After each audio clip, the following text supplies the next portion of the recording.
اسلامي امارات په لومړي ځل یوه ستره پروژه پرانیستله. د مزار شبرغان ګازو پایپلاین پروژې چارې پیل شوې. سلام درنو لیدونکو، ستړي مه شئ. کو چیرې مو زموږ پښتو نیوز یوټیوب چینل نه وي سبسکرایب کړی، نو د تازه پر وخت د خبرونو مطالبو لپاره در سره سبسکرایب کړئ.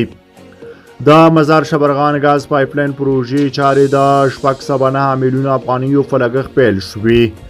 د غاز پایپلاین د یادې پروژې د پیل په مراسمو کې د قانون پټرولیم سرپرست وزیر وویل چې یاده پروژه له 52 کلونو وروسته یو ځل بیا عملي کیږي، چې د جوزجان ولایت د خواجه ګردک د سیمې څخه بیا د بلخ ولایت تر کوډ و برق پورې د 95 کیلومترو په اوږدوالي د 6.9 میلیونه افغانیو په لګښت د 3 کلونو په موده کې بشپړېږي، چې ټول لګښت یې د سرپرست حکومت له بودیجې څخه ورکول کیږي.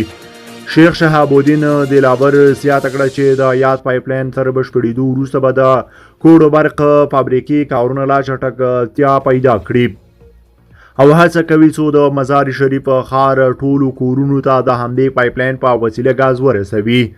د یادونې وړ ده چې دغه پایپلاین په 40 ساعتونو کې 120,000 متریک مکعبه ګاز د 50 اتموسفیره فشار سره د انتقال وړتیا لري.